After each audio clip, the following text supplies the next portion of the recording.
Good evening and welcome to the school committee meeting of June 20th, 2012, on our first day of summer. Please rise and join me in honoring our country by saluting the flag. Pledge allegiance to the flag of the United States of America and to the republic that stands one nation under God, indivisible, with liberty and justice for all. Madam Secretary, could you please call the roll? Mayor Murphy? Ms. Rostikowicz? Yes. Ms. Scott? Here. Mr. Conway? Here. Mr. Gignac? Here. Mr. Leary? Here. Ms. Martin? Here. 6 here, 1 absent. On the agenda, we have our first order, special order of business, Spotlight on Excellence, the Adult Education Program. Madam Superintendent, please. Thank you, Mr. Conway.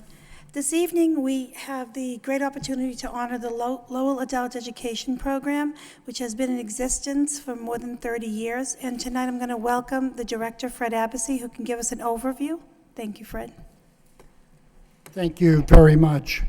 Mr. Vice Chairman, Superintendent, school committee members, and assistant superintendents, thanks for this honor for the program where some of the students and some of the staff, when I mentioned that we would be here tonight, they wanted to come with me, so they're in back of me. So we feel very honored for you to have chosen us. I did want to mention a few things. I wanted to mention a few things about our program. It has been, as the superintendent mentioned, it's been going for 35 years as a full-time center. And this year's growth mirrors much of the last 10 years, where it continues to grow in numbers. We're continue to be the largest adult education program in Massachusetts for basic education, and indeed in all of New England. We do it with a lot of partners. We've never said all of these years that we do it alone. We work very closely with a lot of different agencies. Just to give you an example of the agencies that we work with is Middlesex Community College, Community Teamwork, Career Center, the Workforce Investment Board, Cambodian Mutual Assistance Center, UTEC, Transitional Living Center, Greater Lowell Health Center, and many, many partners. In fact, as I was thinking about how we partner like really no other city in the state, and then I was thinking about it recently, and I thought, it's really interesting to note that for the last 35 years, we have never even competed against any one of those agencies that I mentioned, or any agency in the city of Lowell, because every time a grant comes forth from federal or state sources, we all, not only on my end, but on their end, we call one another, we meet, talk about how we can work together, and that's exactly what we do. And so in all of those years, we have never really even competed against one another for any grant. We always work together. So part of the success, and the reason I can say that we've been very successful, is because we're doing it together. We're doing it with one another, all the different agencies I mentioned. We do it, and this year we served 2,200 adults were in our program, 2,200. We graduated with high school credentials, 485, and 798 students received English certificates of completion. We do it with tremendous support, obviously, as I mentioned, but in addition to that, we have had the support of not only this superintendent, but past superintendents. In fact, George Sapasaris, and former superintendent of schools, and Ted Rurak, deputy superintendent, are here even today, and I do want to thank them for all the support they gave us when they were in office, and In fact, I had asked George and Ted to come because in 1993, our program was at Lowell High School, and we still run programs out of Lowell High School, but back then that was our sole center. It was out of Lowell High. And, no matter how big we are and no matter how big we were going to get, we'd always be thought of in terms of being Lowell High School. And so George, when the Green School, when the the elementary school at the Green School moved over to the Merkland School, the superintendent at the time, George Sapasaris, had asked us to look at it and see whether or not it would be a suitable site for adult education. I mean, it was one of the major points of our existence because that really propelled us to expand all of our programs, and ever since we've been expanding and growing, and numbers have got bigger and bigger, and like I said, now we're the largest, and we have been for the last few years, and thank you very much, Superintendent Sapasaris. We have also had tremendous support by prior school boards, as this school committee does support us. But in years before this, prior superintendents and Superintendent Brooks Bayer, Superintendent Dr. Patrick Mogan, and Superintendent Chris Scott have all supported us, as Jean Franco has supported us. And so we've had a lot of support, and all together with the agencies that we work with and with the support of the school committee and the superintendents before us, we've been able to do what we've been doing. And I mentioned at the graduation, talked a little about how the school committee has to pay 1/3 of the cost, and the state with our legislators, Senator Donahue and former State Senator Panagiatakis and Representatives Nango, Murphy, and Golden, how they have made sure that there were funds available at the state level for adult education, not only in Lowell, but throughout the state. And so 2/3 of our funding is as a result of the work that they do, and 1/3 is a result of the work that you do. So their 2/3 matches what you put up. It more than matches, but without that third, we wouldn't be in business. And needless to say, we do all of this with an extremely dedicated and caring, competent and experienced and very, very hard-working staff. So we've got a great staff that are, some of the representative of the staff are here. The students are here. Many of the we have a few students. We wanted to have a few representatives of the students to come with us today.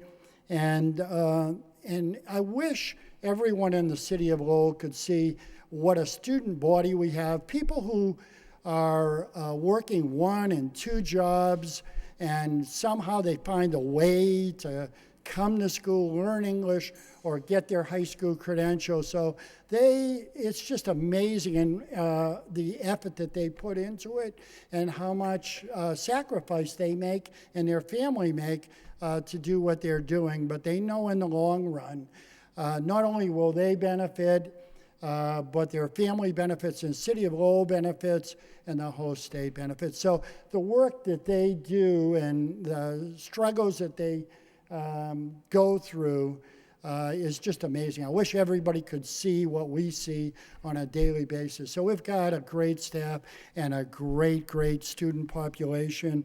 I want to thank you for all of your support. And so we're very honored to be here, and thank you very much for the distinguished honor that you give us. Thank you very much. If anybody has any questions, just ask.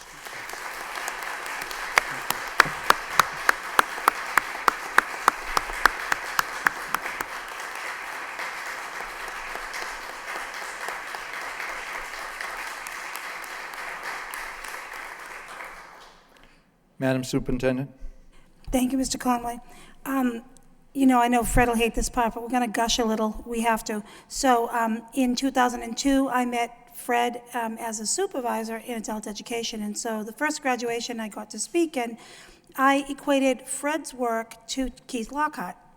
He is an unbelievable leader. And so he takes all of people, part-timers, full-timers, and brings them to a place where everybody who wants to learn beyond high school in Lowell can do that. It's amazing.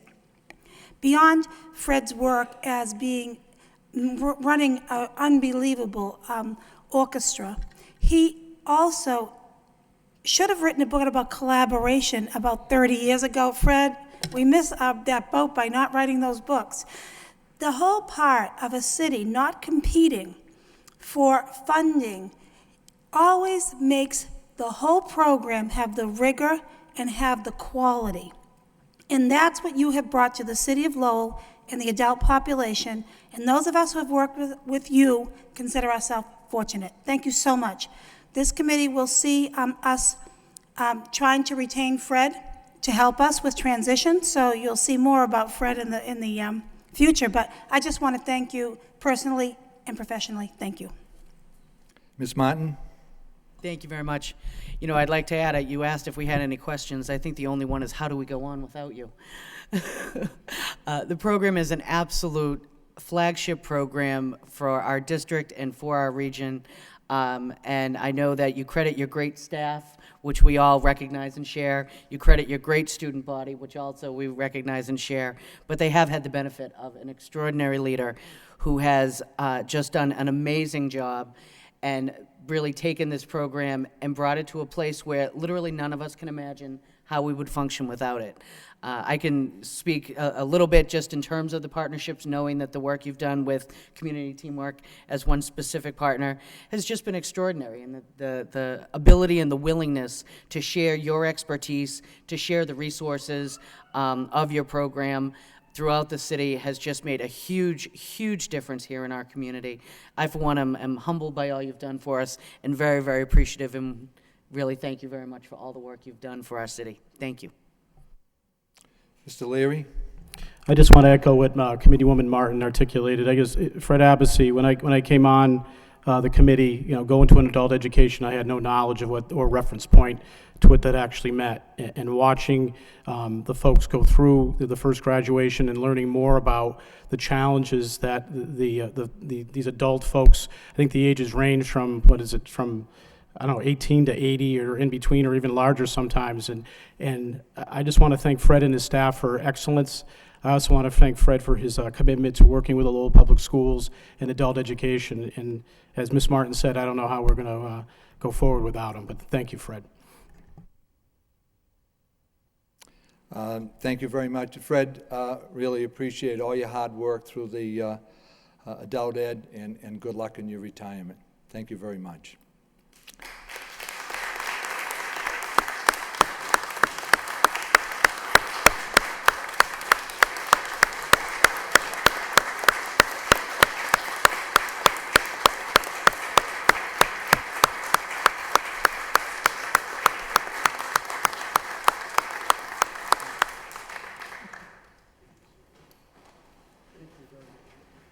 Everyone is welcome to stay.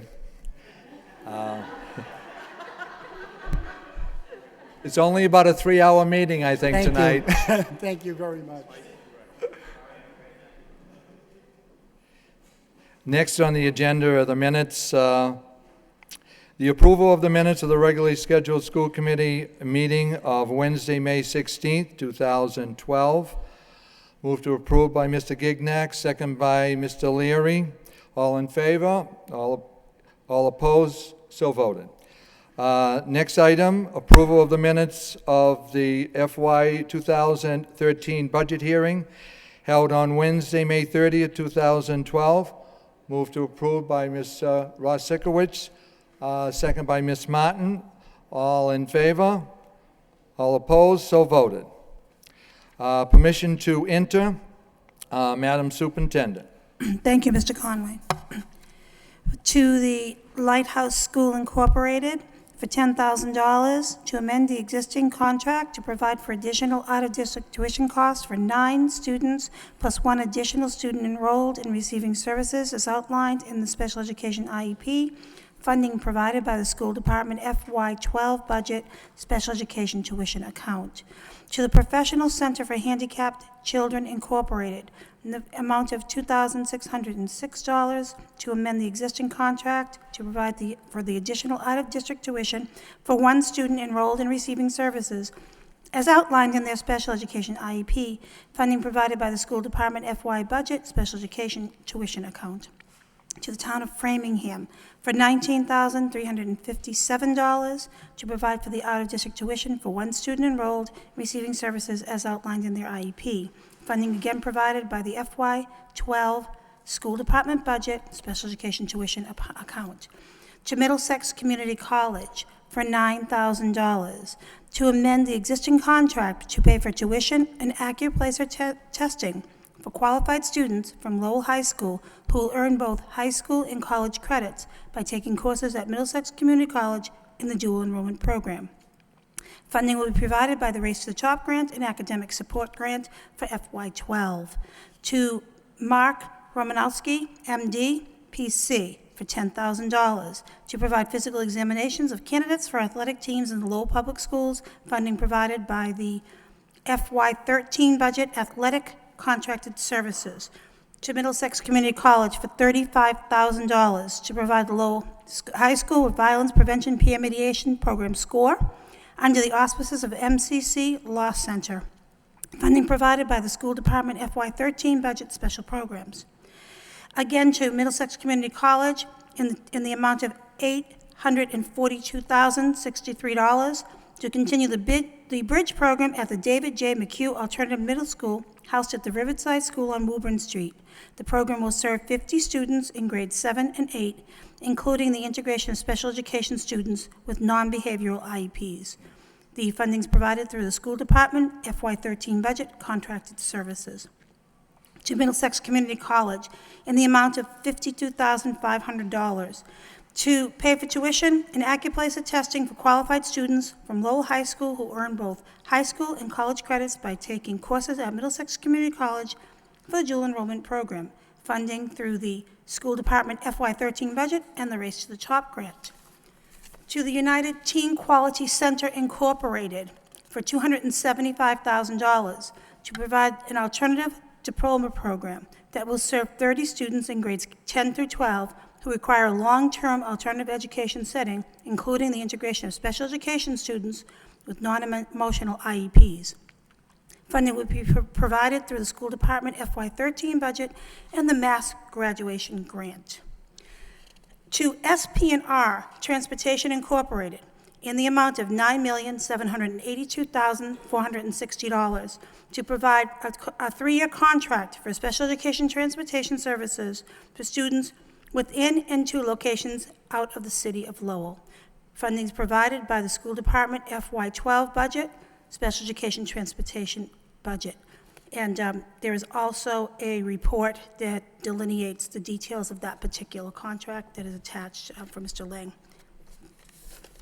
Thank you, Madam Superintendent. Motion to approve by Ms. Martin. Second. Yes. Okay, my question is with regard to the United Teen Equality Center. I know last year we had an excess amount of money that wasn't spent, I think mainly attributed to the fact that their entire facility was under construction, and they had to do their schooling off-site. Now, are we assured that this year that that's going to be fully expended and we won't find ourselves in that position next spring? Madam Superintendent? Yes, thank you, Mr. Conway. Yeah, we, today, Ms. Sikowicz, we checked on the enrollment.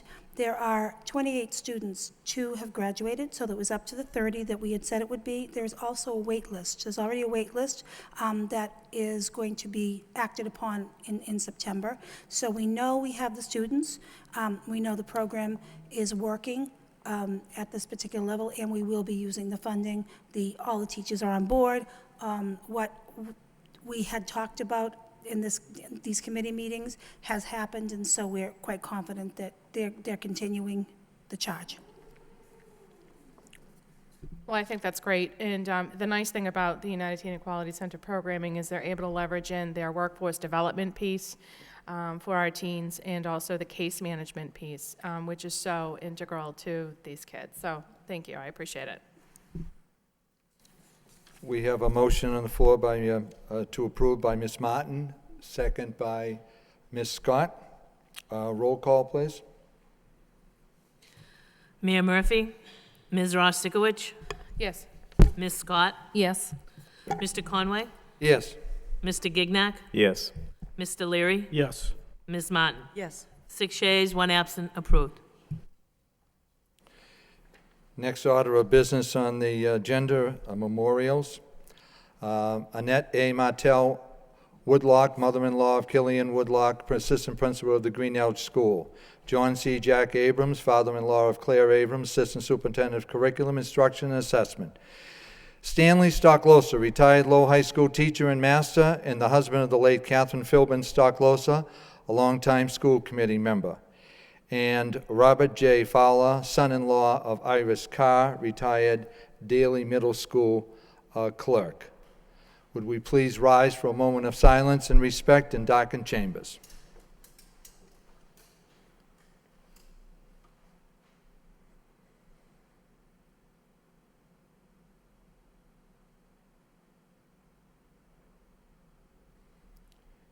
May their souls rest in peace.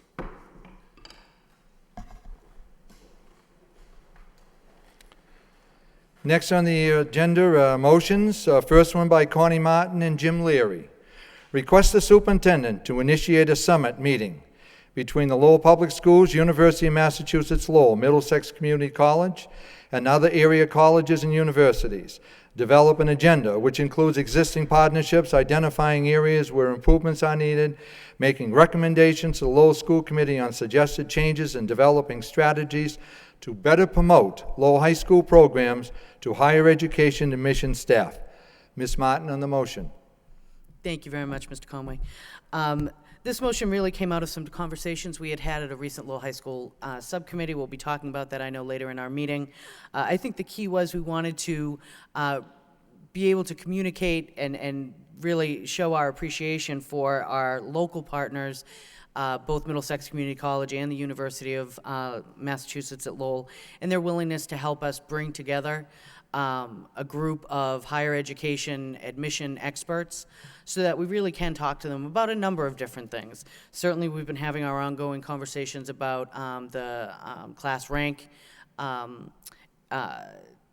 issue at the high school, but I think we all recognize that the topic is really much broader than that, and it really is a great opportunity for us to get some information from the true experts, the ones who are looking at this information, to find out how we can be clearer, how we can be I guess, really better at the job of letting these individuals know about the rigor and the hard work that goes on at our high school and about the quality of our students. And really to be totally, clear about it, that they're the best they could find, and we want to make sure that we're promoting them that way. I think I know it's something that the superintendent is working on. She may be able to update us even tonight about the plans. But that was really our goal, to make sure that we take full advantage of this opportunity to really promote our students and our high school as effectively as we possibly can. Thanks. Thank you, Ms. Martin. Mr. Leary? In addition, I echo exactly what my colleague had stated, but also that the history here really goes back to Carla Brooks Bear when we had our last summit. I think the committee with Ms. Martin and I were both on the committee at that time, where we did actually have a summit of UMass Lowell and Middlesex Community College talking about the partnerships that we have in place and actually looking forward to seeing what action plans that we should be targeting for the future. And I think at this point, not only because of the dialogue that came out of the Finance and High School Subcommittee, but also at this point, since it's been about 4 years, it's a good time to have that summit meeting again. And I think adding any dialogue going forward, not only with the current partnerships, but looking for areas where we can have new partnerships, especially with STEAM coming into our programming for the high school and middle school, actually K through 12.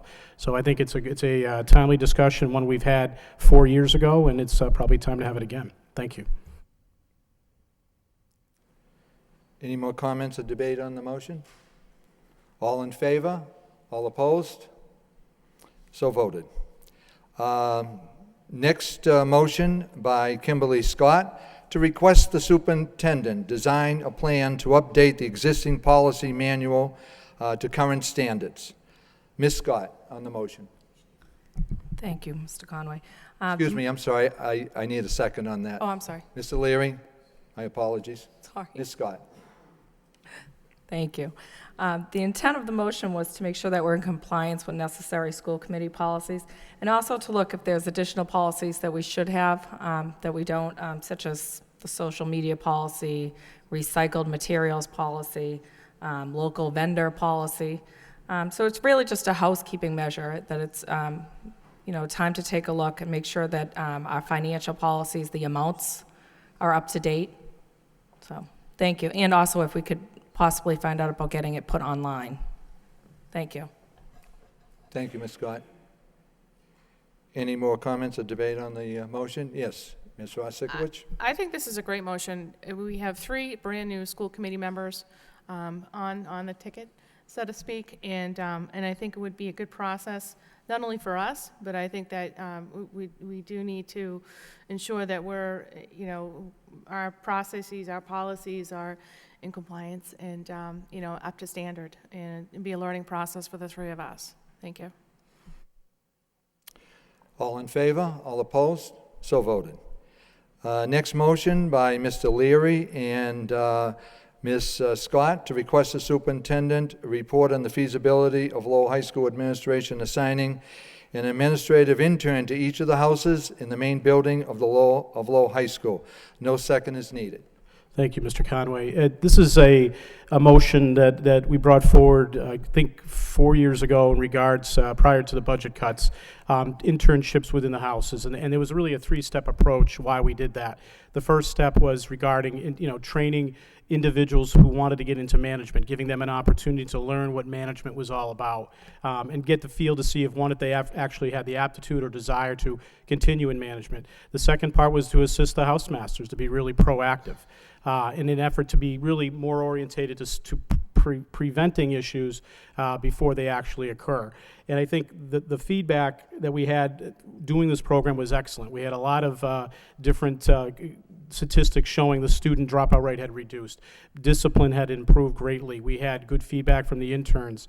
Unfortunately, during the budget cuts, we had to make a cut because we had to eliminate teaching positions, and these folks are actually teachers half the day and interns as house masters the other half. At the end of the program, the third part of it, at the end of the program, what happened really is a lot of these folks became a second housemaster. And we really, I think at this point with the budget coming in and with a lot of focus on student services needs, this is another tool in our arsenal to help the students, help the housemasters to be proactive, to eliminate problems, and training our own staff to who may want an opportunity to get into management. So I think at this point we should look at this again. Hopefully we're able to implement this in the upcoming year. Thank you. Thank you, Mr. Leary. Ms. Scott? I think Mr. Leary covered that pretty well. I think this is a good opportunity for a mentorship for the teachers in this position, and as Mr. Leary said, the need for student support services. I think this would really help out the house-masters. Thank you. Thank you, Ms. Scott. Any more comments or debate on the motion? All in favor? All opposed? So voted. Next motion by Kristen Ross-Sikowicz. Request that the superintendent establish a social media policy related to school personnel and interactions with students outside of the school setting. A second by Ms. Martin.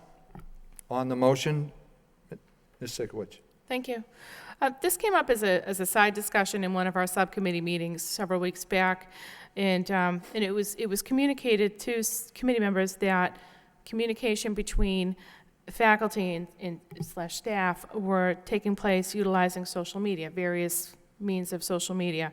The problem is not the communication, because we're all about communication, but the potential risk of liability to not only that faculty member, to our staff member, but to our district, should something go awry. So my feeling is that, and I think it's just good policy, that there be something in place, some kind of verbiage in place that essentially monitors that communication. It should be sanctioned by the district and monitored so that we are not opening ourselves up to risk. Thank you. Thank you, Ms. Sikowicz. Any more comments or debate on the motion? All in favor? All opposed? So voted. Next motion is by Kristen Ross Sikowicz, request the superintendent coordinate a district-wide parental involvement brochure outlining the many different avenues by which families may become more directly involved in their child's education. Seconded by Mr. Gignac. Thank you very much. I think this motion pretty much speaks for itself. I know we're in the process of designing brochures to better educate our families as to the curriculum that they should expect for their child throughout the school year. But I also think as an added component to that, I think would be able to come up with a very simple version of what parents can do to become involved. Not all parents can attend field trips because they work, but maybe they can bake cookies for their bake sales, or there are different levels of involvement, and I think that needs to be validated and offered out to our parents. It's just another tool, and I would appreciate the consideration. Thank you. Thank you, Ms. Sikowicz. Any more comments or debate on the motion? All in favor? All opposed? So voted. The last motion for the night by Kristen Ross Sikowicz and Kimberly Scott requests that the superintendent report back to the school committee the reasoning behind the most recent language change in the district's desegregation agreement that excluded proximity to residents as a determining for placement in district schools. No second is needed. Ms. Sikowicz on the, or Ms. Scott on the motion. Thank you, Mr. Conway. The question, we received a little bit of the answer already this evening, but the original desegregation order in 1988 had proximity to the house as a determining factor for school assignment. It also had some questions asked by parents that said, if you lived within a quarter of a mile of the school, that you would receive preference, and there were a few other, comments similar to that. The 2003 amended desegregation order had school zone preference, so it was the entire neighborhood zone that received the same preference. So we were really just questioning why it moved away from walking distance and students not being bused outside the school, and we were just looking for a report on that. The history of why it was changed like that.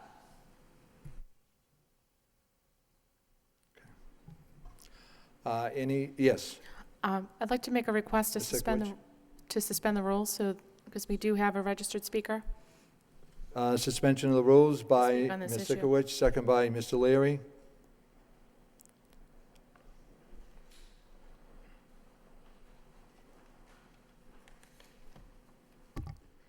Hi, my name is Jennifer Lewis. I'm here tonight because I'm Excuse me, could you also, just for the record, state your address too, please? my address, 157 West Meadow Road, Lowell, Mass. Thank you. My name is Jennifer Lewis. I'm a mother of five-year-old twin girls. They did not receive assignments to our neighborhood school, the Pawtucket Memorial School, which is 0.4 miles from our home, not only on our street, but the same side of the street. I run a daycare, and I'll be walking my children to school from my home, so it was the perfect location for us. When asking why my children did not receive spots at the Pawtucket school, I was told there was not enough Caucasian spots for them due to the desegregation law. In 2012, I believe, as a city, a state, a nation, we're so diverse that we shouldn't be speaking in terms of color. I believe the law is outdated, and it was put into place when all the schools in Lowell weren't adequate enough to support all the students that were coming in. That's all changed 25 years later, but the law hasn't changed. I do understand that Lowell receives a lot of funding by voluntarily participating in the desegregation law. So because of that, a lot of people don't want it abolished. I still believe that it could be restructured without being abolished. Every part of Lowell now is so diverse we could fill our neighborhood schools, keyword being neighborhood, with being ethically balanced without busing kids in and wasting the money on transportation. That money could be used towards teachers, books, and more programs. Some of the buses I see driving by have 1 or 2 students on them. You know, I have parents calling me saying they're being bused to Pawtucket from South Lowell, and my children live 0.4 miles. There's other reasons too. I guess there's others, if you're not in that zone, but there's also children from other cities, towns, and it's been brought to my attention, even children from New Hampshire are going into the Pawtucket school this kindergarten year. Now, those are spots that it could have gone to my children as well as many other neighborhood students. I think that we all want what's best here for the kids. I think everybody wants that. But I just think that the district has a mindset that this is how we've done it for 25 years, and this is how we're going to continue to do it. But I'm just hoping for changes to be made so that we could be a stronger community and kids can walk to school together and go to their neighborhood school. Parents will know each other. Teachers would meet the parents as opposed to coming off a bus. And I just think it would benefit everybody. Thank you. Thank you very much. Any more comments? Ms. Watzikowicz? Yes. Thank you, Ms. Lewis, for coming to speak before the committee this evening, and your comments are very much appreciated. You know, I've been mulling this over for a number of weeks, and you know, I think we got to the point where we desegregated our schools in an effort to create equity, but in many respects, we're reversing that trend in some respects, discriminating against others. And I think that while this is very well intended, I think that it merits review. And as I understand from Deputy Superintendent Murphy, there is a process of review forthcoming, correct?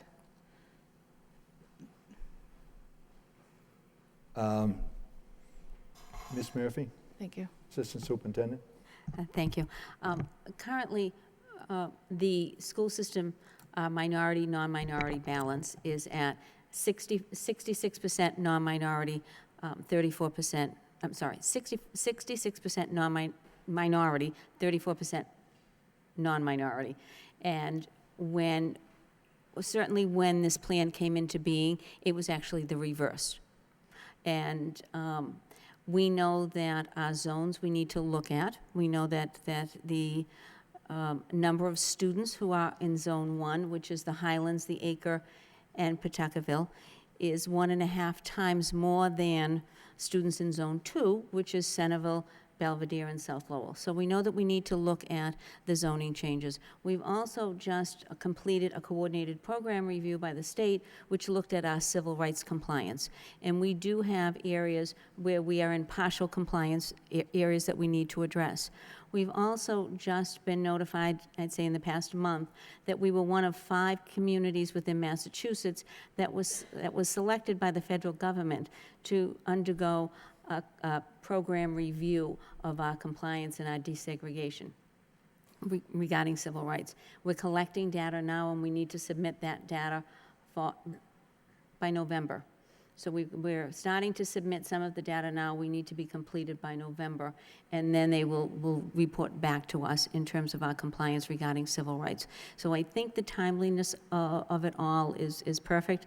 Last year, the committee asked us to convene a meeting of former mayor Richard Howe, who was the mayor when this whole plan came into being, former city solicitor Tom Sweeney, and former superintendent George Sapasaris. Those 3 gentlemen were the key architects of the plan and were those that went into federal court in getting approval for the plan. And we were able to pull them together last year and start to look at this information. We can certainly bring that group of 3 together again, along with some other members, to start really looking at not only the zoning, but what our district looks like demographically. It's very different than what it looked like back in 1988 when it was first approved. Thank you. And I couldn't Sigurd? agree more. I'm sorry. Go ahead. To give me permission? Just jumping right in. And I couldn't agree more. Our demographics have changed. Our demographics change so quickly, with each group or with each influx of refugees that come into the city. So I think that, if we're realigning or reviewing, I think it's proper for us to take that into consideration, that it's a constantly evolving minority population. So thank you. I appreciate it. Mr. Leary? Oh, thank you, Mr. Conway. When we went through this last year, I think there's a couple of things that came up that were of interest. And the first one was, I think there was 17 federal legal points that Attorney Sweeney said we wouldn't have any chance in the world of changing. The second issue, there was approximately like 4,000 students that already are going to a different school that are outside their zone. And the third issue, which I think is probably the biggest challenge, is the spacing. We don't have enough space to fit all the students, for example, in the Pawtucketville school.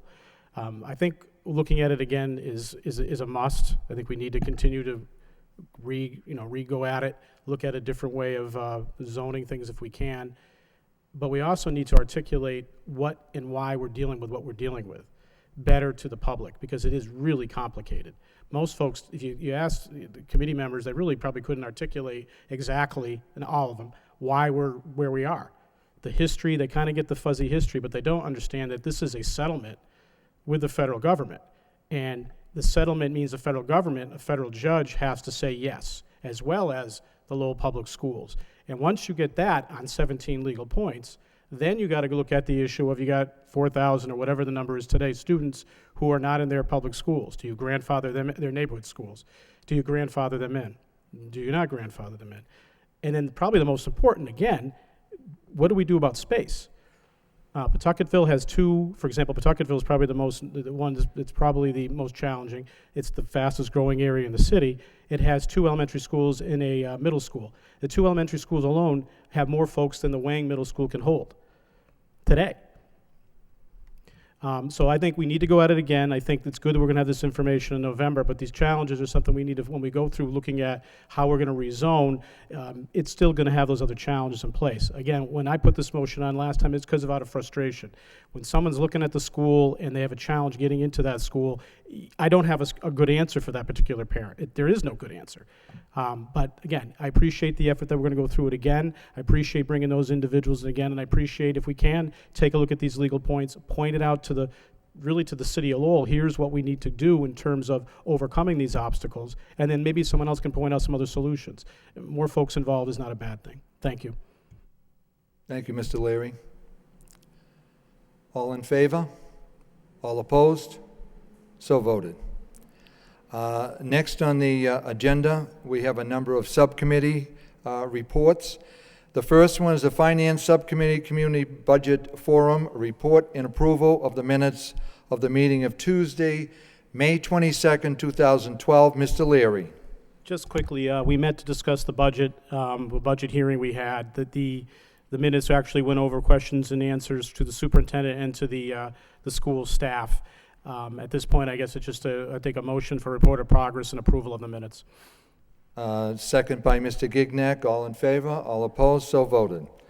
The next motion, Lowell High School Subcommittee report and approval of the minutes of the meeting of Thursday, May 31st, 2012.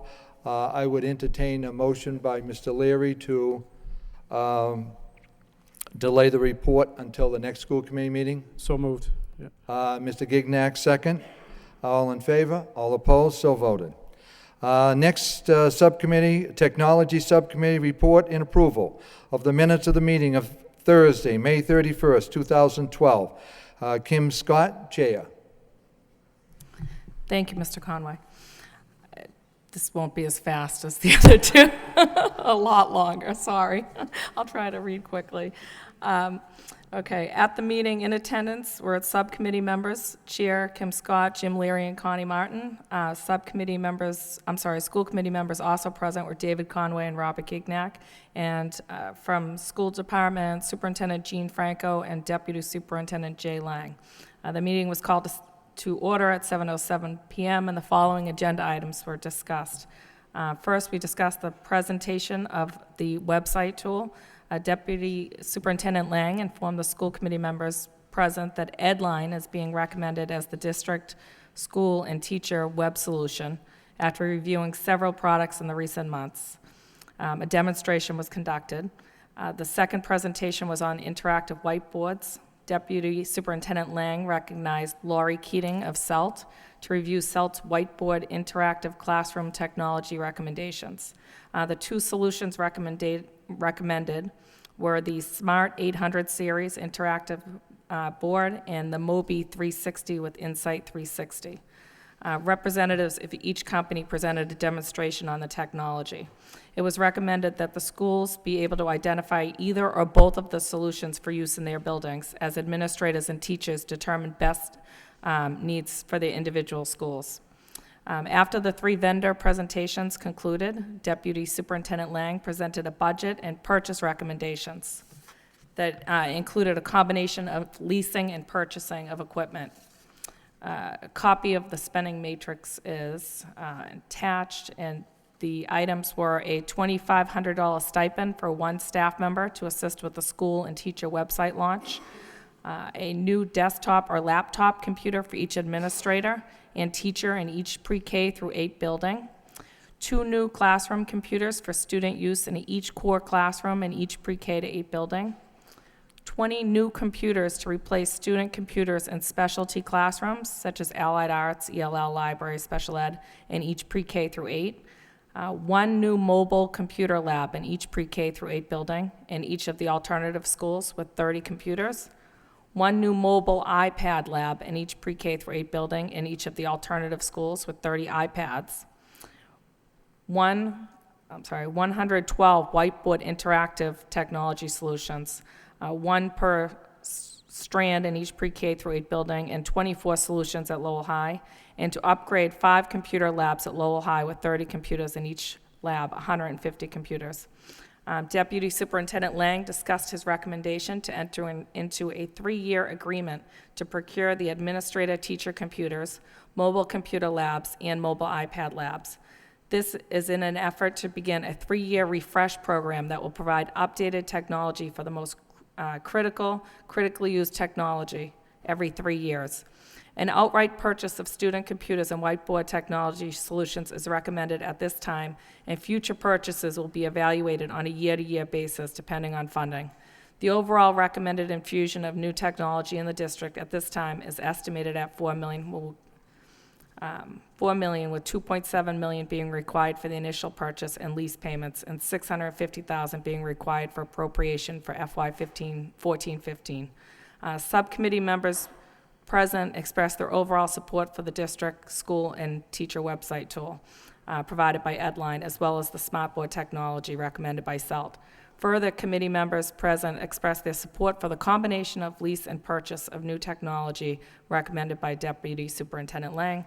Motion was made by James Leary, seconded by Connie Martin, to recommend approval of the technology lease and purchase recommendations to the full school committee. And the meeting adjourned at 10:27. That was a long one. Thank you very much. And I'd like to make a motion to recommend to the full school committee approval of the technology lease and purchase recommendations presented in the amount of $4,105,159. Further, to transfer $2,753,587 from the FY12 school committee suspense account to the capital account to provide funding for the year 1 purchases and leases, and to affirm the commitment of $675,786 in the FY 14 and 15 budgets to support the year 2 and year 3 lease payments as part of the capital technology initiative. Second by Mr. Gignac. Roll call. Well, can we just Comment. speak on it? Mr. Leary? Just first, I want to thank the administration for doing the efforts. It's been a long time coming. I also want to thank the school staff, the teachers, and the administration for putting in the efforts, and Mr. Lang and his folks, especially the tech staff. The tech folks have they've band-aided things together for a long time where we haven't been able to fund, our technology. thank you very much for that. And I think this is a good start. It's what we need to do, going in the right place. I think the website alone will change the entire dynamic of Lowell Public Schools. And it'll be, you'll be proud to go to Lowell Public Schools. So it's a long time coming, and thank you very much. Thank you, Mr. Leary. Ms. Scott? And I'd also like to thank the thorough report that came from Cell Technologies and also the hard work by Mr. Lang. This is a very exciting purchase for the district, and I'm looking forward to see the website. Thank you. Roll call on the motion. Mayor Murphy? Ms. Ross Sikowicz? Yes. Ms. Scott? Yes. Mr. Conway? Yes. Mr. Gignac? Yes. Mr. Leary? Yes. Ms. Martin? Yes. 6 yeas, 1 absent, approved. The next subcommittee meeting, excuse me, could we have a motion to accept the report by Ms. Martin, second by Ms. Ross Sikowicz? All in favor, all opposed, so voted. Next subcommittee, report, Joint Finance and Lowell High School report and approval of the minutes of the meeting of Wednesday, June 13th, 2002. Mr. Leary.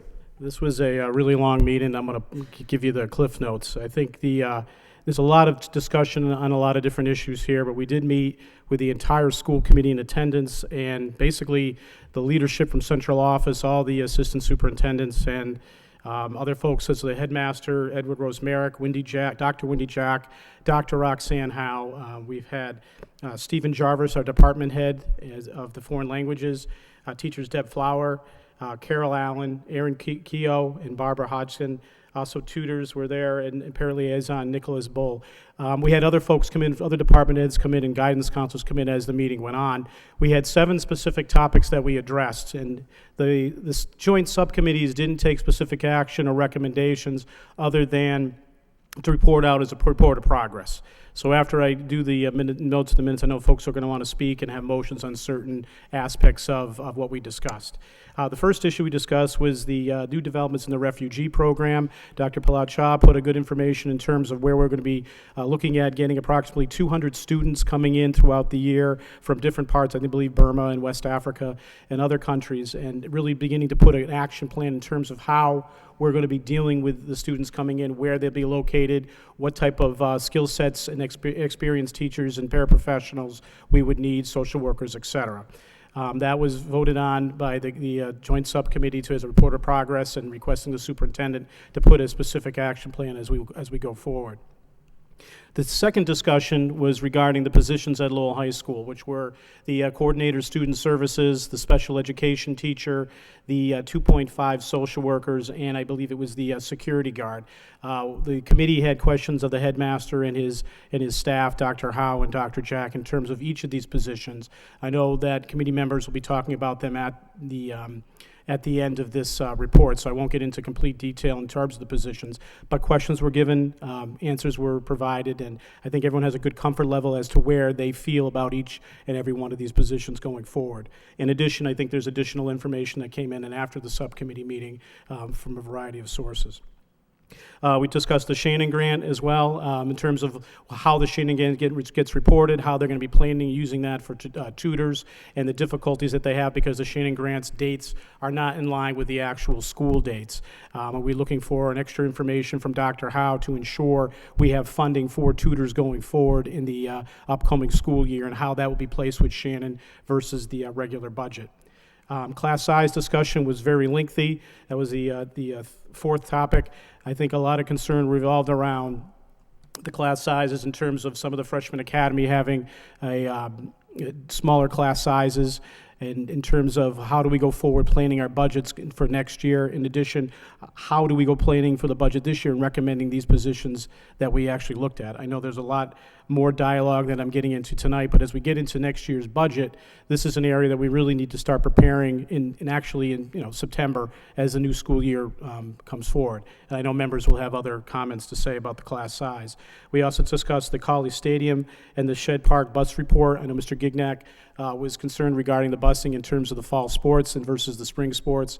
This is something that he's worked on in the athletic subcommittee in terms of ensuring that students have access to Colley Stadium.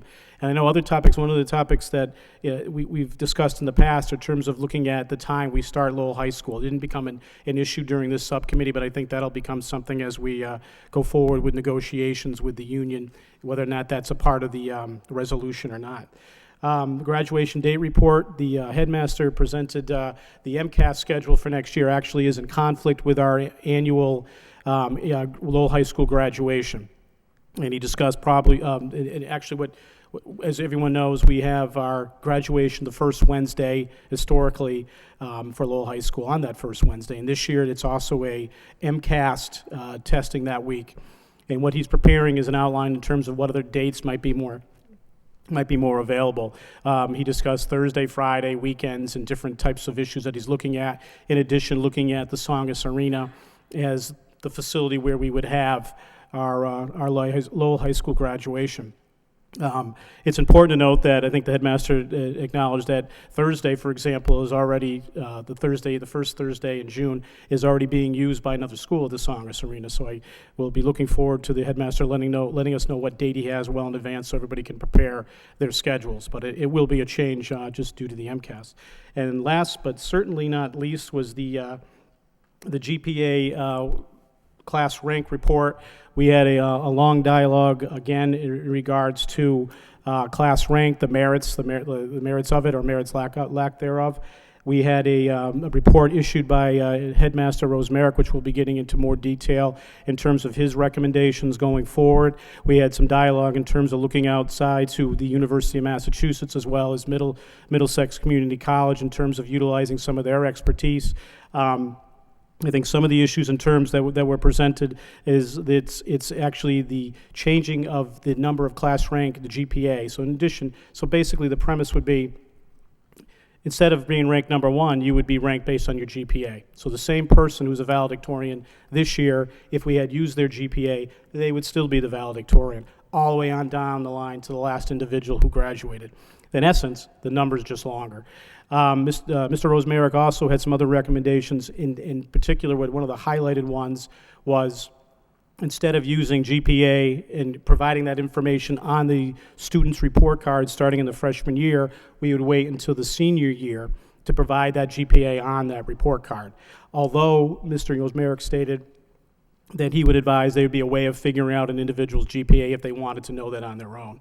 We can get into the merits of that. I think the mayor articulated that he would like to be a part of this discussion and vote because it is a policy change of being on vacation. What we're going to be doing is waiting until the, I think what's this July 20th meeting to really finally make a recommendation and finally vote on this one way or the other. But I do appreciate the headmaster putting this report together and looking outside, besides just within Lowell High School, to the area high schools and other high schools that have adapted this. I think there's a lot more dialogue, I think beginning with really the positions that were recommended by central administration. I think there's a good dialogue, and I think other members will be putting motions forward, and we can have that dialogue going forward. The meeting ended with just a report of progress, and so I make that as a motion now for a report of progress for the Lowell High School Joint Finance Subcommittee. Thank you, Mr. Leary. Second by Mr. Gignac. Any discussion? Ms. Martin? Thank you very much. There's certainly a great deal that was covered in this meeting, and I apologize to the co-chairs that I wasn't able to participate in all of it, having a work commitment that night. One thing that we've discussed several times over the last few years, and that was once again addressed as part of this positions discussion, was the coordinator of student support services at the high school.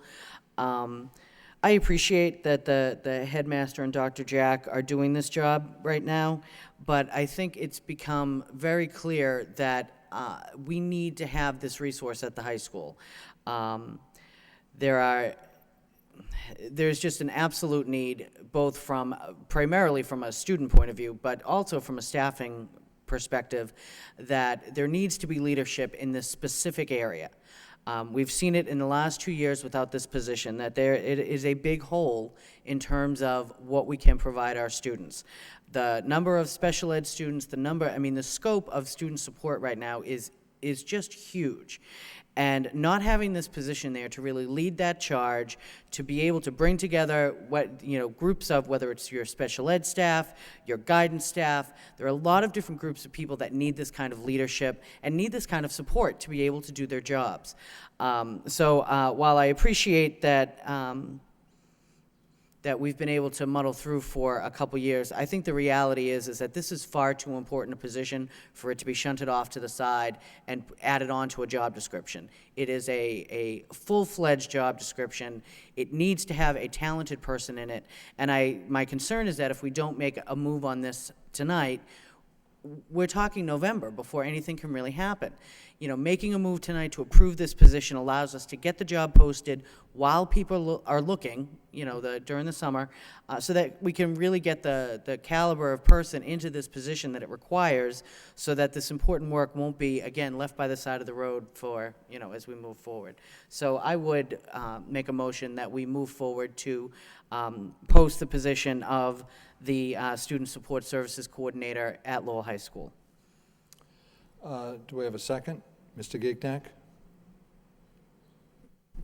Thank you, Mr. Conway. I'm happy to support Ms. Martin's motion to bring back this position. After much discussion with some guidance counselors and staff at the high school, I realize that this position plays a critical role in the function of that facility. And I would like to see this position work very closely with Assistant Superintendent Ann Murphy's office, so we can emulate the services that we provide throughout the district and ensure that they are being provided at the high school. And the population there is so diverse that I think this position could truly be powerful and provide the services that our students truly need and deserve. So thank you, Ms. Martin, for putting forward this motion. I'm happy to approve it. Thank you. So we have a motion on a Student Service Coordinator at Lowell High School. We have a second. Mr. Leary? Thank you, Mr. Conway. Just if we could, just make it the motion, if we could have a friendly amendment, just to request that the Assistant Superintendent of Student Services work with the headmaster to go through the search to ensure that we're actually getting the best candidate. We don't want to go ahead and fund this position and not get the best candidate. So I think working with Student Services and the headmaster to achieve that will increase our chances of success. I don't know if that's...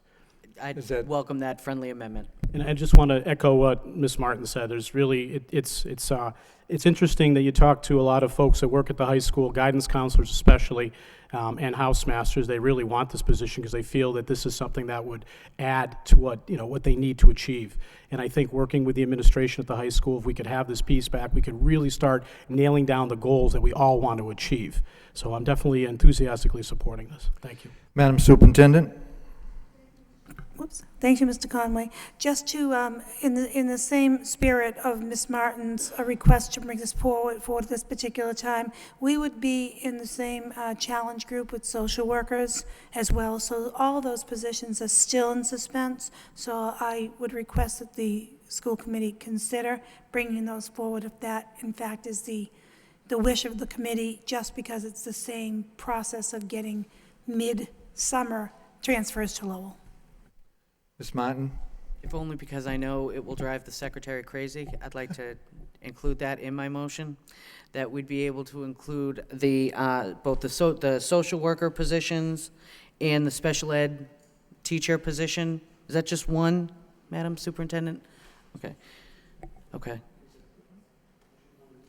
Just have if we could I could do the social workers and vote yes on it, but the special ed, I have okay. I can't So say. why don't we put together, see, now you're going to make her mad, and that's Stretch not my it fault out. at all. We could just do them individually as well. So if we did the coordinator of student support services and the two social workers as our first motion to bring those positions forward to be posted.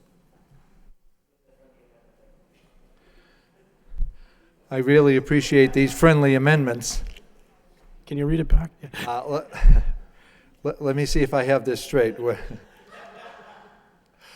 I think we have a couple motions going on here, but anyways, student service coordinator at Lowell High School, and we're coupling that with the 2 social workers. Is that correct? 2.5 social workers. Anything else with that motion?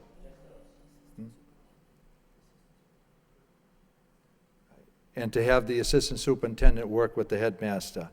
Roll call. Mayor Murphy? Ms. Rostikowicz? Yes. Ms. Scott? Yes. Mr. Conway? Yes. Mr. Gignac? Yes. Mr. Leary? Yes. Ms. Martin? Yes. 6 yeas, 1 absent, approved. Mr. Gignac? Thank you, Mr. Chair. I would like to, I've discussed this position a number of times over the past few weeks regarding an additional security guard at the high school, and I went into detail at this subcommittee meeting of my reasons why I believe this position would play a critical role in the function and the safety of our students and staff at the high school.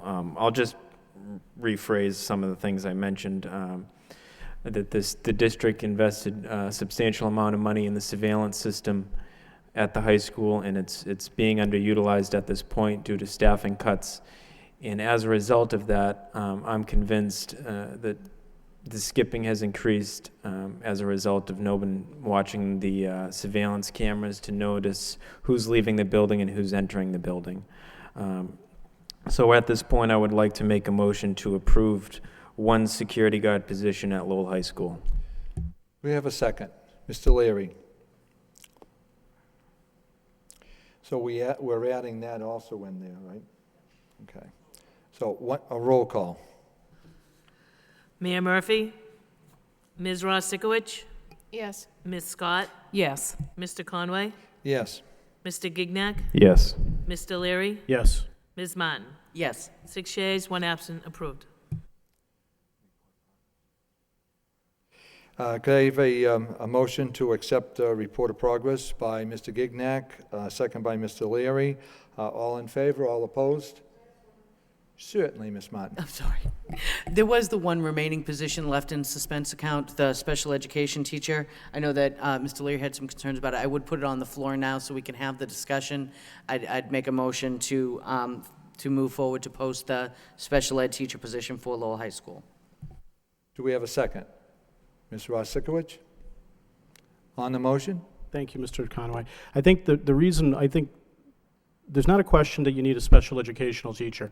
That's already, Mr. Rosemaric at our subcommittee meeting clearly pointed out that this is required. What I think is important to note that as we do have class sizes being reduced at the high school, the headmaster and working through the curriculum department within Lowell High School can actually find that position within available positions. If you're having declining enrollment at the high school and you're having increasing enrollment in the kindergartens and first grade, I don't think we can be sitting here adding teaching positions.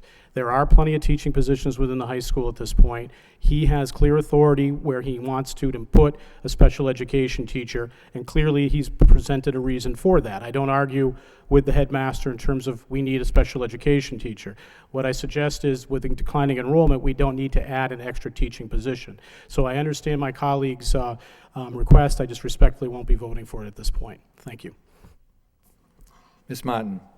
If I could, I would concur with my colleague. I wanted to have the opportunity to have the conversation on the floor, which is why I had made the motion. But I would say that I think it's very reasonable for us to leave that in abeyance, leave it in the suspense account, and then we can move forward. I don't know. Tough night. I'm sorry to ask this question, but I don't know if That's all right. I'm here for you. Thank you. Rescind my motion, or if we just, however we'd like to best manage this. Because I would be voting, I would support my colleague's position. There you go. We can all. We didn't have a second on that?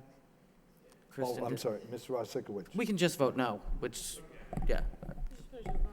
There you go. I would just put it to a vote There you because go. I That's fine. also concur sorry. with the 2 Ms. of you, Martin? so There you go. we might as Okay. well. Ms. Martin? Oh, I'm sorry. No, I thought you had a question.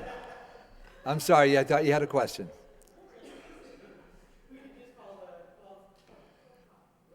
Roll call.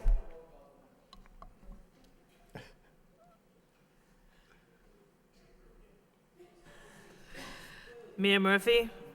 Ms. Ross Sikowicz? No. Ms. Scott? No. Mr. Conway? No. Mr. Gignac? No. Mr. Leary? No. Ms. Martin? No. 6 nays, 1 absent, fails.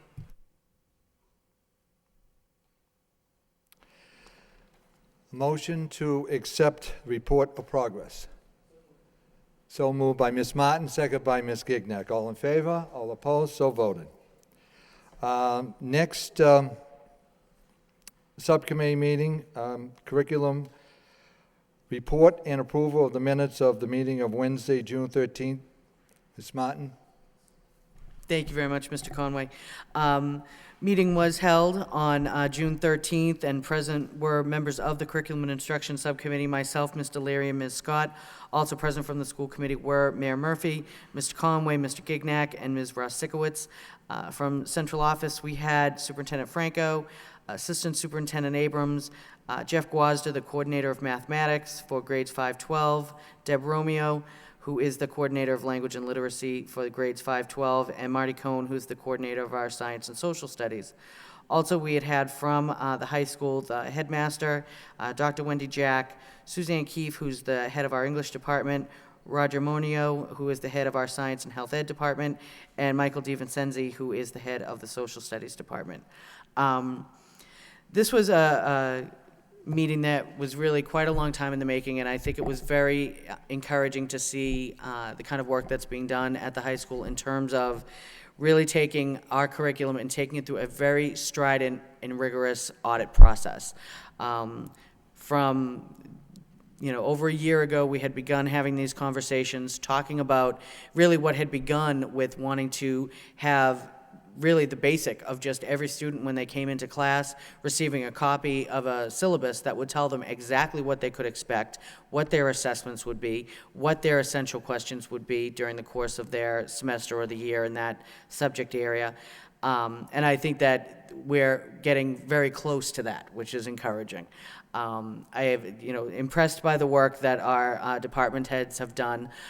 They really were able to present, each one of them was able to present kind of what their process had been in working with their teaching staff, and be able to show us in a lot of cases some very, I think, impressive work in terms of how they've taken on the new core curriculum, how they're building, their curriculum maps, which then feed into their syllabi.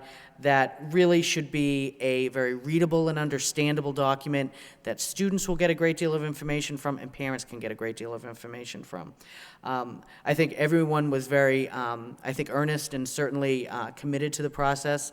I absolutely applaud Assistant Superintendent Abrams because I think she really has led a team that has really encouraged some great growth in this area, and I'm very appreciative of that. And I think that was very obvious. But I think that one of the key things is moving forward. Work is going on over the summer. I don't think any of this is done. Reality is this work will go on and should go on. I mean, this should be the kind of review and real focus on curriculum that every district should be doing, and certainly we will be doing.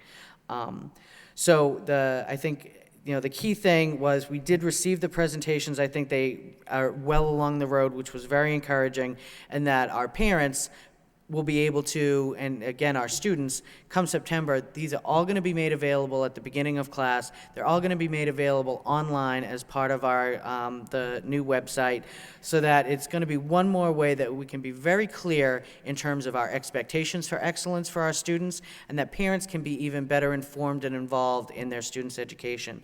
It was a single topic for this meeting, so this is a pretty short report, but I would definitely recommend, certainly for the general public too, to be aware that this will be coming and they'll have access to this information.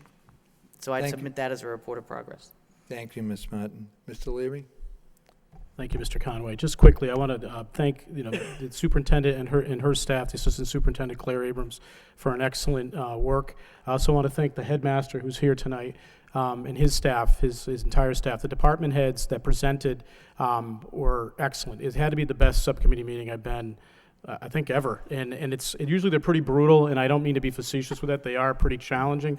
This was excellent. I think that means I win. And I won't go over the points that Ms. Martin made, but I just want to say it was really good. We talk collaboration a lot.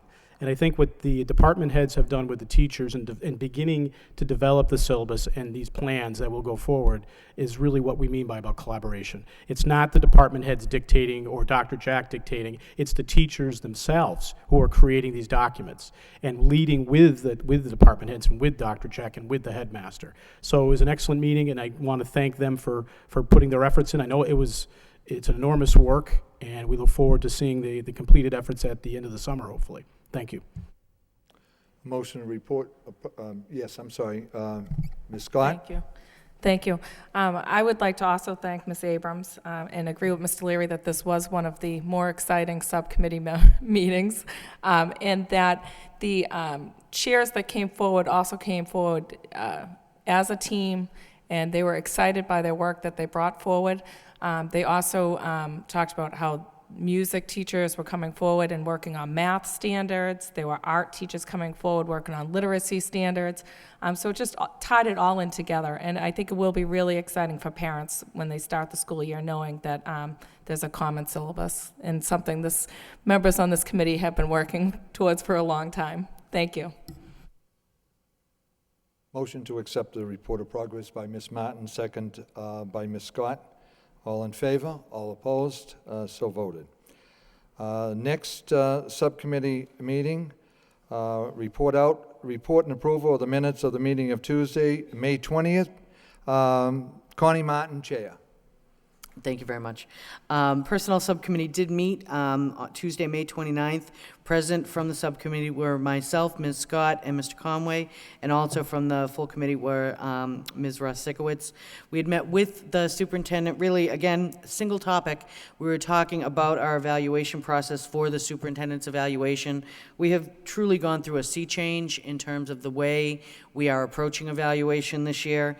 After many, many years, I think of using a pretty standard but decidedly limited instrument and process. We have really embraced taking on this far more comprehensive and challenging evaluation system, which exactly mirrors what our principals are being evaluated with, what ultimately our teachers will be evaluated with. It's certainly more than just an instrument. It really is a true process in terms of being able to share in both with, in our case, both with the superintendent and for her to be able to share with us goals, expectations, and really what the strengths and weaknesses are moving forward. For this committee tonight, what I'd like to present, and it was part of your packet, is we've provided a sample of Standard 1 instructional leadership, just so you could see the way this is set up. It does set up so that you can see what the indicator is. This is one based on curriculum, ensuring that all instructional staff design effective and rigorous standards-based units of instruction consisting of well-structured lessons with measurable outcomes. It does break that down. What then gets provided, and again, you have the levels that we'll be able to work with, which are unsatisfactory, needs improvement, proficient, and exemplary.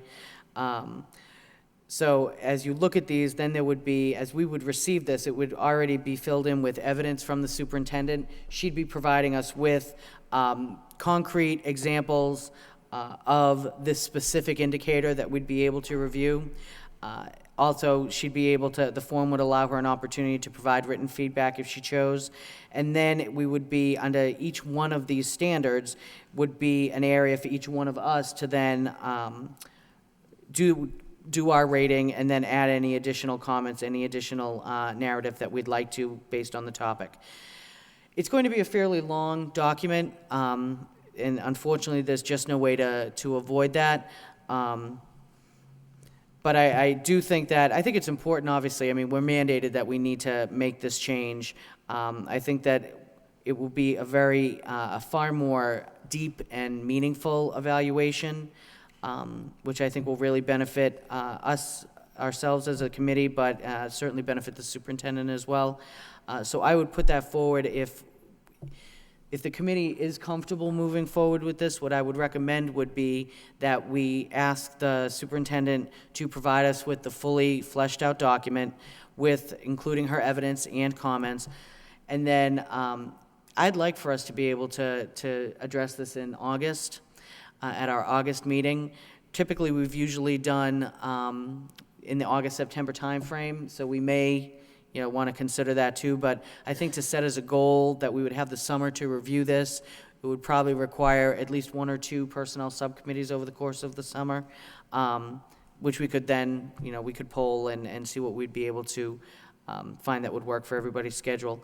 But I think that, again, this year is going to take a little more time than in the past.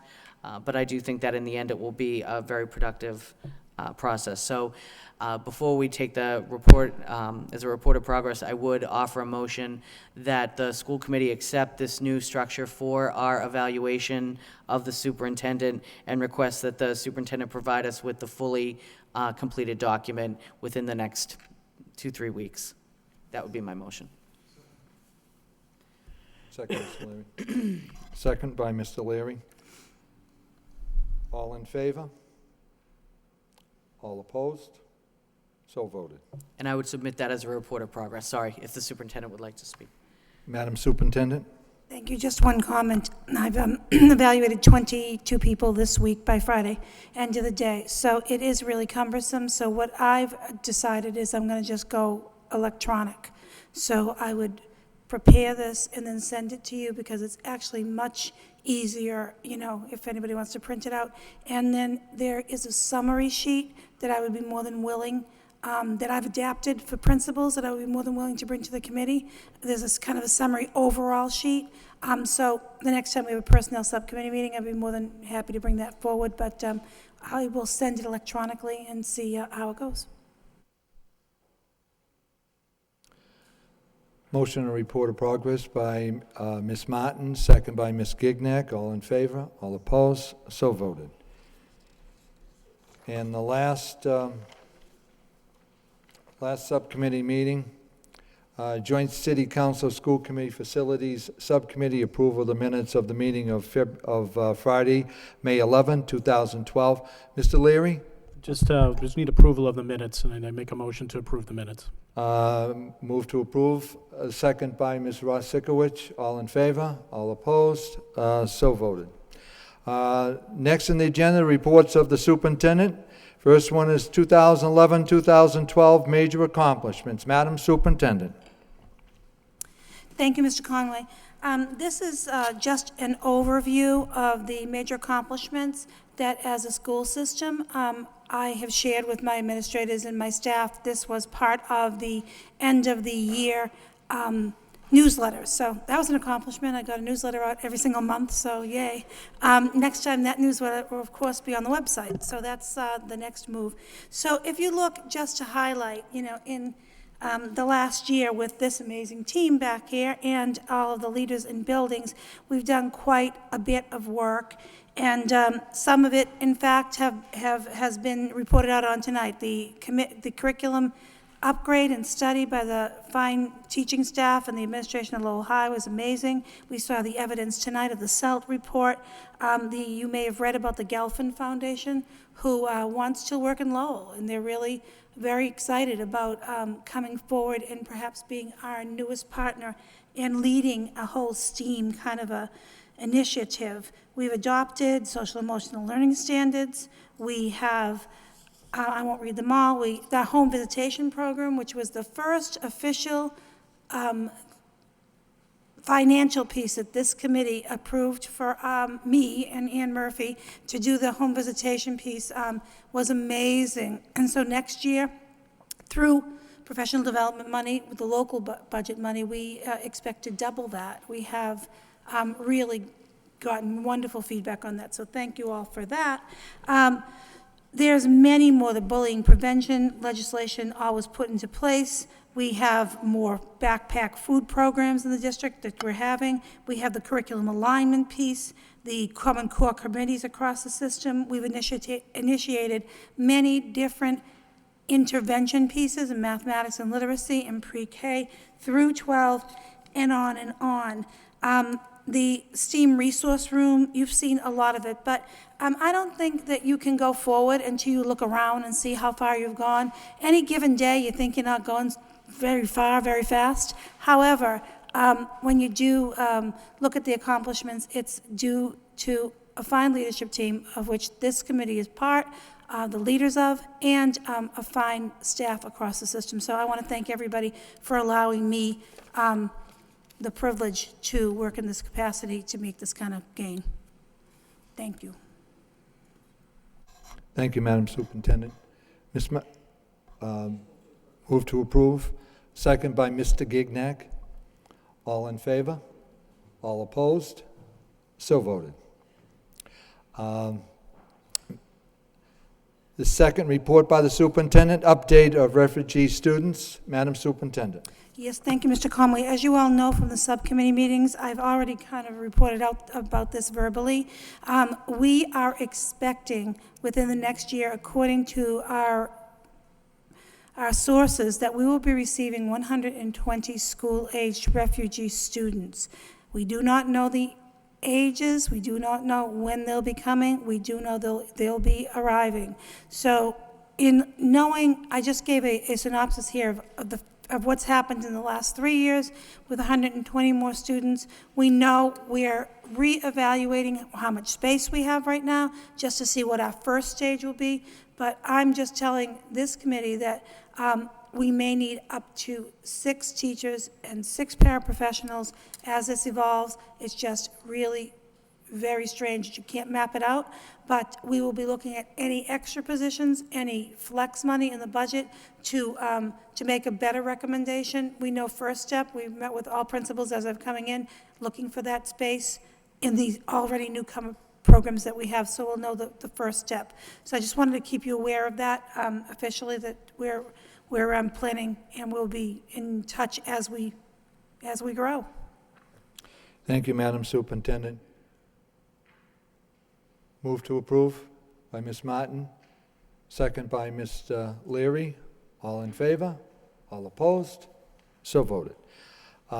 Next report by the superintendent, spring 2012 Lowell High School athletic highlights. Madam Superintendent. Yes, thank you, Mr. Conway. Here is just a report on how well our students are doing, and either in athletics or academically. So this is a report that just highlights that our students have a combined GPA of between 3.36 on a 4.0 scale in the spring of 2012 overall. Also, this is just to inform you that the high school spring athletic teams qualified for the MIA Team Academic Excellence Award at the silver or gold level, and just to announce that the Excellence Award, the teams that had a GPA between 2.5 and 2.99 with varsity basketball, JV baseball, boys track and field, boys JV volleyball.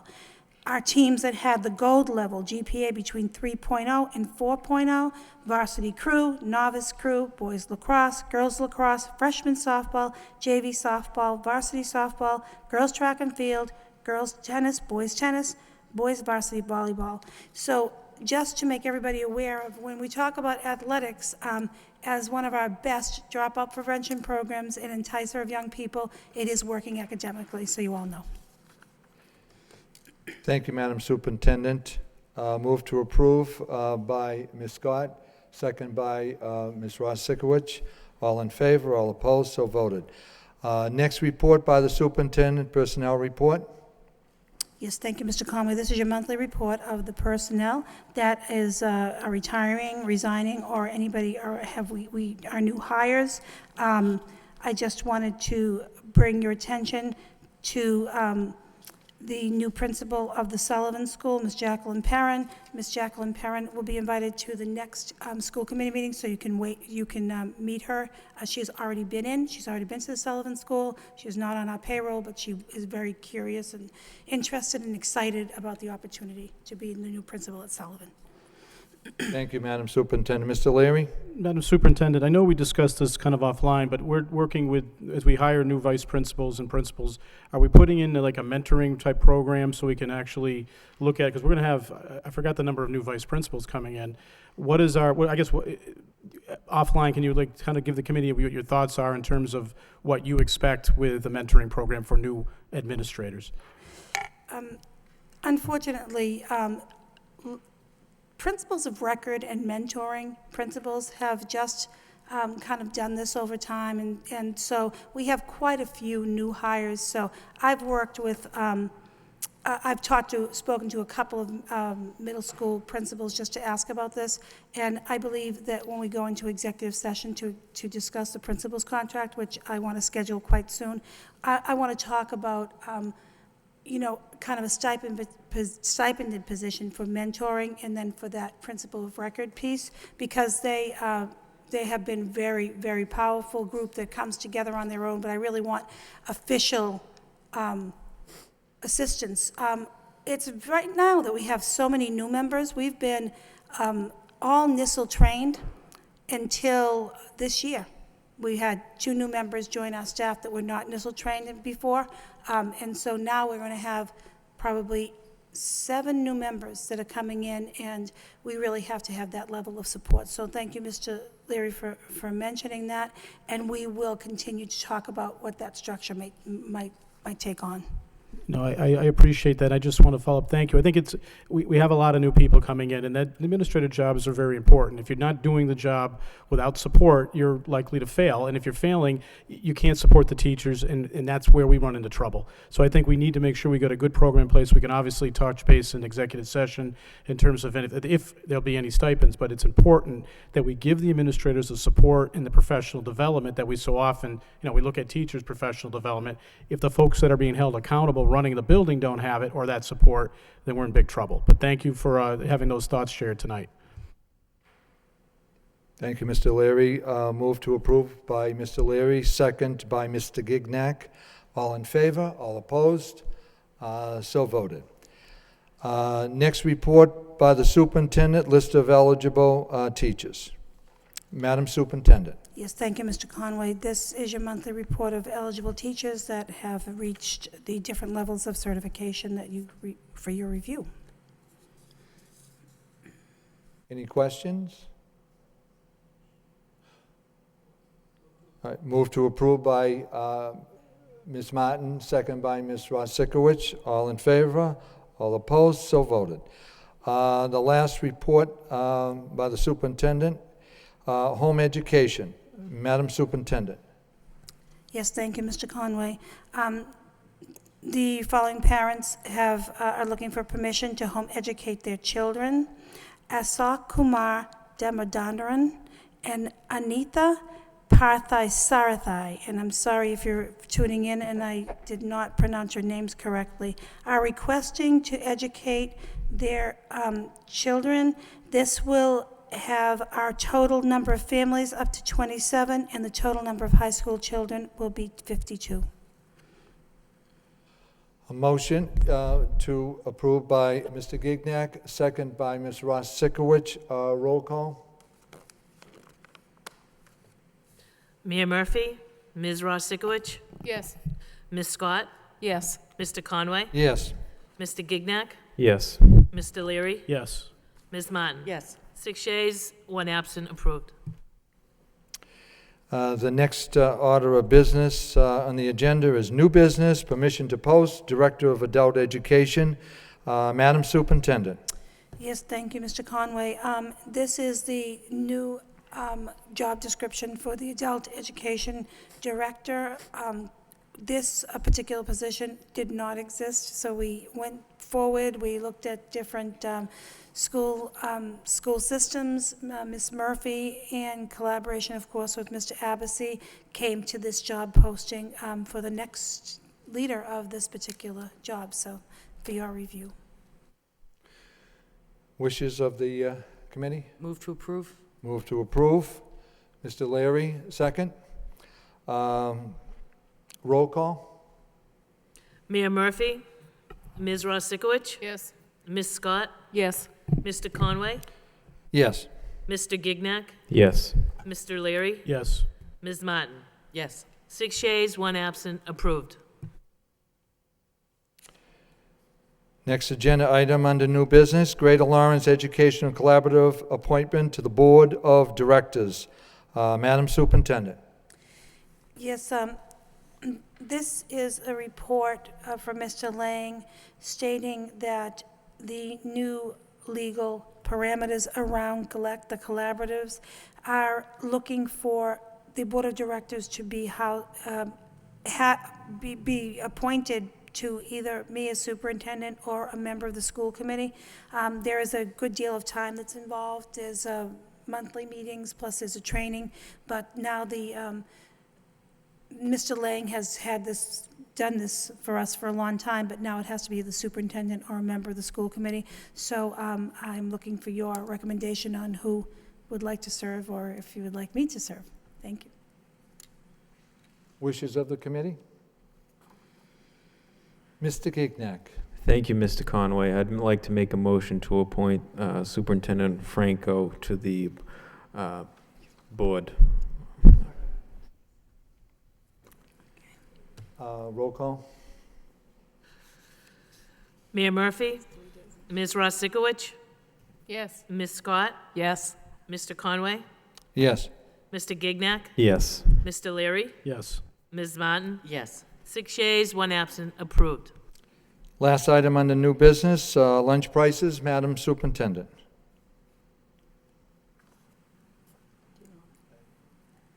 I do not have that report in the packet. Do you have one? Okay, I don't. I think we have it up here. Yeah, thank you. Thank you, I'm sorry.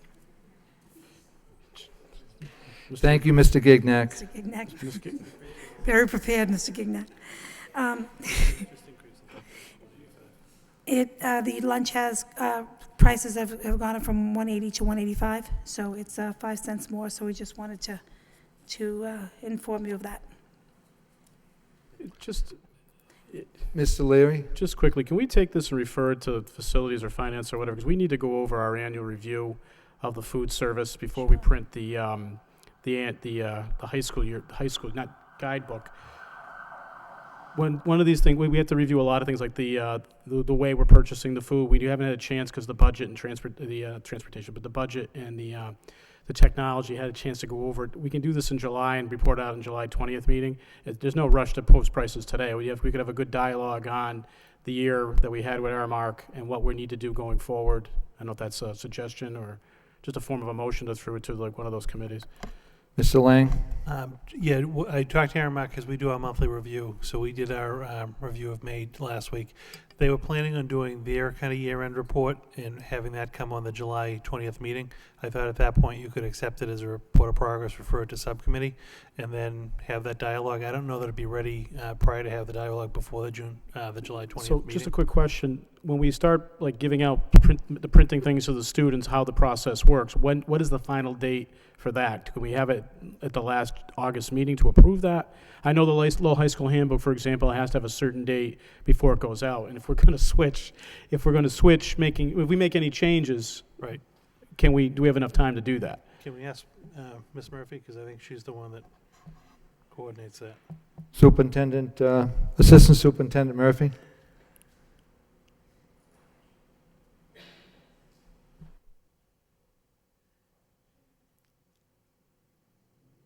No, I guess the question is, when is, lull in the action. The question really is, what time frames do we need to have everything ready for print? I mean, that's simple, because I know one year we ran into an issue where we couldn't make any changes because everything already went out to print for the Lowell High School handbook, other student handbooks, what have you. I know we're going to have a better website, but they still print out a handbook. Usually 6 weeks. However, this year we do need to make sure that we have all of our handbooks in multi-languages. That was one of the areas that we were cited for under the coordinated program review. So not only will our handbooks they'll be translated into Khmer, Spanish, and Portuguese, and that will take longer, but generally 6 weeks. So we need to really meet in July, because if we have a policy in terms of how we use how we pay for our lunch menu. So we need to really do that earlier than in August. So that part of it, we need to make a full policy for the school, a recommendation from the administration, and a vote on the school committee to whatever our policy is going to be in terms of overcharge, or not overcharging, but collections of lunches that are not paid for, how we utilize that policy going forward. So we're going to have to do it earlier, I guess. If you want, maybe we could not wait for the formal kind of bound report from the Aramark folks. We could have a schedule a subcommittee or two prior to the July 20th meeting, incorporate that in to the report out on the 20th. This particular food increase, this is the minimum that's required under the law. So it's going to have to go from $180 to $1.85. We certainly can take the vote in July. That's not going to affect anything, but it's not like this is negotiable. We're actually recommending the minimum increase. The outside number would be to go to like $2.40, I think, or something like that. So we're just going the nickel increase. But we could do the vote in July. That'd be fine. Mr. Leary? Motion to accept? Ms. Rosikowicz? Question for Assistant Superintendent Murphy? If I may, tomorrow evening, we have a Student Services Subcommittee meeting that's going to be looking at the handbook. Do you want to postpone that? Do you want to continue with that? We have 3 items on the agenda. Well, I guess the only thing is if we're going to, there was an issue regarding, and we talked a little bit offline about an issue regarding overpayments, overcharges, and some other areas that bring out from that we need to put a policy in place. And I know the administration probably has a recommendation for the committee to vote on a policy. So we need to do that prior to whatever we print. So, I mean, that's why I have the question, and I apologize for not being too articulate here, but bottom line is, the next time we can vote on a policy would be July 20th. So before we go to print, we need to make sure we have a new policy in place. We can't go forward next year without a policy in terms of how we're going to be dealing with these issues. So I want to make sure, we can do it in the student services, I don't care where it's done, but those recommendations need to be made. You could start, if you have one ready to go for recommendation tomorrow, then you could probably bring that up under the guise of looking at the handbook. But we need to have a policy in place for the committee to vote on the 20th of July. We have the proposed handbooks ready with the language that has gone out to the committee for tomorrow evening, so we can certainly look at that. We have both the Lowell High School and the pre-K to 8 handbooks that we'll be discussing tomorrow night. Any more discussion? Motion to approve? Ms. Rosikowicz, second by Mr. Gignac. All in favor? All opposed? I'm sorry, we need a roll call on that. Mayor Murphy? Ms. Rosikowicz? Yes. Ms. Scott? Yes. Mr. Conway? Yes. Mr. Gignac? Yes. Mr. Leary? Yes. Ms. Martin? Yes. 6 yeas, 1 absent, approved. Next, convention and conference request. Motion to take all 6 conferences together. Second, Mr. Leary. All in favor? Opposed? So voted. A motion to approve the conferences and conventions by Ms. Martin, second by Mr. Gignac. All in favor? A roll call? I'm sorry, roll call on that. Mayor Murphy? Ms. Rosikowicz? Yes. Ms. Scott? Yes. Mr. Conway? Yes. Mr. Gignac? Yes. Mr. Leary? Yes. Ms. Martin? 6 yeas, 1 absent, approved. Thank you.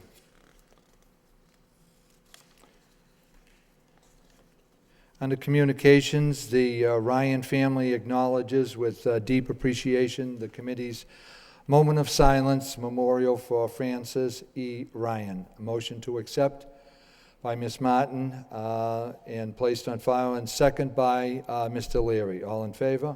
All opposed? So voted. The next would be professional personnel. The members of the United Teachers of Lowell hereby request to donate 14 sick leave days to Paul Weir, Lowell High School teacher. Move approval. Move approval by Mr. Gignac, second by Ms. Martin. Roll call. Mayor Murphy? Ms. Ross Sikowicz? Yes. Ms. Scott? Yes. Mr. Conway? Yes. Mr. Gignac? Yes. Mr. Leary? Yes. Ms. Martin? 6 yeas, 1 absent, approved. The Lowell School Administrators Association members hereby donate 37 sick days to Robert McCarthy, housemaster at Lowell High School. Motion to approve by Ms. Martin, second by Mr. Leary. Madam Superintendent on the motion? Yes, thank you, Mr. Conway. Just to bring your attention that this is a request after the fact, the school year's over, and the request is coming in now, so I just wanted to bring that to your attention. Roll call? Just to clarify, I'm sorry for not understanding what that even actually means. And so he wasn't paid for these days, obviously, so the sick time is being donated by his members of the LSAA. So it's not like he's double dipping or collecting a second amount of money, correct? It's just for an oversight for not getting this in the last meeting, correct? It's twofold. Mr. Lang? You're being asked to first retroactively donate time back from April to May that just wasn't collected for the employee prior to the meeting. And then a second request is because the union, I guess, did take up some time that would have gone supposedly on the June 6th meeting, but because that was canceled for graduation, couldn't come until now. So the first one, you're being asked to retroactively donate days. And the second one, yes, it's a retroactive donation, and the union's claiming hardship because the meeting was canceled.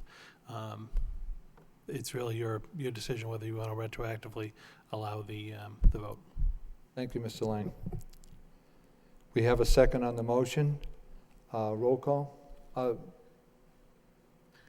Mayor Murphy? Ms. Ross Sikowicz? Yes. Ms. Scott? Yes. Mr. Conway? Yes. Mr. Gignac? Yes. Mr. Leary? Yes. Ms. Martin? Yes.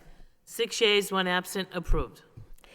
Next on the agenda, the members of the United Teachers of Lowell hereby request to donate 6 sick leave days to the following. 80 Cologne, Lincoln School Paraprofessional, 12 days, Michael Valente, LeBlanc School Custodian, 24 days. Motion to approve. Ms. Rosikowicz, second. Mr. Gignac, roll call. Mayor Murphy? Ms. Ross Sikowicz? Yes. Ms. Scott? Yes. Mr. Conway? Yes. Mr. Gignac? Yes. Mr. Leary? Yes. Ms. Martin? Yes. 6 yeas, 1 absent, approved. Next on the agenda, the Lowell School Administrators Association members hereby donate 11 sick days to Robert McCarthy, housemaster at Lowell High School. Motion by Mr. Gignac, second by Mr. Leary. Roll call. Mayor Murphy? Ms. Ross Sikowicz? Yes. Ms. Scott? Yes. Mr. Conway? Yes. Mr. Gignac? Yes. Mr. Leary? Yes. Ms. Martin? Yes. 6 yeas, 1 absent, approved. Do we have a motion to adjourn by Ms. Martin, second by Ms. Scott? All in favor, all opposed? So adjourned.